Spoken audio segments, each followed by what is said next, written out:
Today we're going to talk about government agencies and health insurance. The first government agency is the World Health Organization.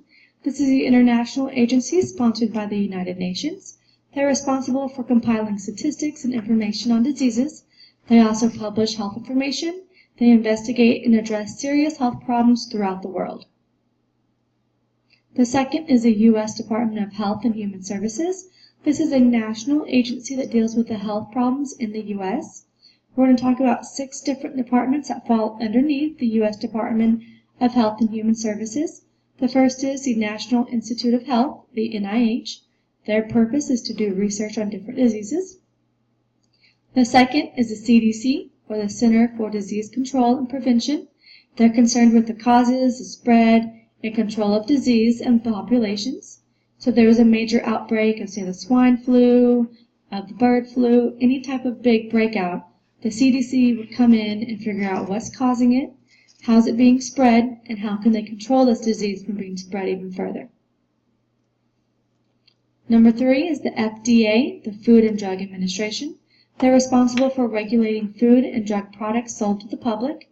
So anything that's being sold or manufactured by a food company has to follow the rules and regulations set by the FDA in order to be able to be sold to the public.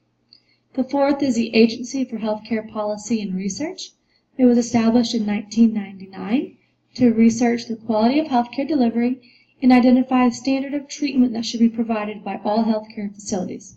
So they basically set the standards for what the quality of healthcare should be and how it should be provided to by each healthcare facility to their patients. Fifth is the Occupational Safety and Health Administration, or OSHA. This established and enforces standards that protect workers from job-related injury and illnesses. Hospitals, construction agencies, electrical companies, any type of major company must follow the OSHA standards that are set. This helps keep all their workers safe from any type of job-related illness or injury. Number 6, state and local health departments. They provide health services as directed by the Department of Health and Human Services. So again, they're underneath the Department of Health and Human Services. Their purposes, they mainly have lots of clinics for health care and prevention. So you can go to these clinics and get your immunizations, get shots before you come to school. They also do a lot of preventative measures for communicable disease control, such as a lot of times they'll provide free or reduced STD or HIV screening. They compile lots of statistics and records of the public that's within their community. They also do a lot of public education, health education to help prevent different diseases, help prevent the spread of diseases. So moving on, we're going to talk about voluntary or nonprofit agencies. So these agencies are sponsored by donations, membership fees, fundraisers, and federal or state grants, meaning that they're not ran by the government, federal or state government, but the federal and state government can give them money to help run their services.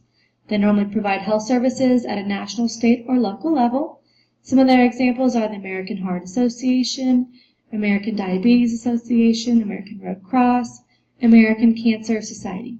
They typically focus on one type of disease. They provide research, they encourage research to try and cure or treat this disease. They also, they are voluntary or nonprofit. So yes, they are ran by lots of volunteers, but they also can employ a lot of healthcare workers to help do the research in finding the diseases for the different, finding cures for the diseases that they are sponsoring. All right, health insurance plans. Now that we are all going to have health insurance plans now, it's important that we know and understand the terminology that is associated with it. So health insurance, without this insurance, the cost of illness can mean financial disaster for an individual or family. So examples of health insurance are like Blue Cross Blue Shield, Aetna, Cigna. There's all kinds of health insurance companies out there. All right, these are 3 terms that are very important to know and to understand when picking the type of healthcare plan or healthcare insurance plan you're going to pick. First is your deductible. This is the amount paid by the patient for medical services before the policy begins to pay. So no matter what happens to you, anytime you go to the doctor, you will have to pay your deductible. Next, the second term is coinsurance. This is a specific percentage of expenses shared by the patient and the insurance company. Most of the time you'll see 80%, 20%, they call it 80-20, 10-90, 30-70, depending on the type of insurance plan you have. What that means is once your deductible has been met, so once you've paid that deductible, the insurance will kick in and start paying, but they only pay a certain amount. So if your policy is an 80-20 policy, that means that the insurance company will pay 80% of the expenses and you will be responsible for 20% of the expenses, typically up to a certain amount. And then after a certain amount, after your out-of-pocket expense has been met, then the insurance company will pay 100%. Next is your copayment. This is a specific amount of money a patient pays for a particular service. So most of the time, copayments will be what you have to pay whenever you go to a doctor's office visit, such as $30, $25. That amount is set by your insurance company. So anytime you go to the doctor, if you have a copayment, you will have to pay that $30 for an office visit. They also have copayments for when you go to the emergency room. So anytime you go, you'll have to pay a copayment. Alright, types of health insurance plans. First type we're going to talk about is an HMO, or a health maintenance organization. So a monthly fee or premium is paid. Fees stay the same regardless of the amount of health care used. So you have set amounts you have to pay for certain things. Disadvantages: the insured person is required to use only HMO-affiliated healthcare providers. If you do not, the patient pays pretty much 100% of the cost. Next is the PPO, Preferred Provider Organization. This is usually provided by large companies or industries to their employees. Industries or companies form a contract with certain healthcare agencies to provide healthcare at a reduced rate. The person is restricted to specific hospitals and doctors. So with the PPO, you will have doctors that are considered in-network, which are cheaper, and then you have doctors that are considered out-of-network, which will cost more. So it's more beneficial and cheaper for you to go to in-network versus out-of-network doctors if you have a PPO. Alright, Medicare. This pays 80% of services, patient pays a balance, or has additional insurance. So this is a federal government, federal government program, meaning it's ran by the federal government. Provides health care for almost all persons over the age of 65 and any person with a disability that has received Social Security benefits. So this is an age thing. You must be 65 or older in order to receive Medicare. There is Type A and Type B. Type A is for hospital insurance, so anytime you go to the hospital, Type A will cover it. And then you have Type B, which is medical insurance, and that is you pay a premium for doctor services, outpatient treatment, therapy, etc. Medicaid. Medicaid is another medical assistance program. It's operated by the individual state government program. So each state runs their Medicaid program. Usually pays for health care of individuals with low incomes, children who qualify for public assistance, and individuals who are disabled or blind. So again, this is for anybody who's under the age of 65. Alright, State Children's Health Insurance Program, also known as CHIP.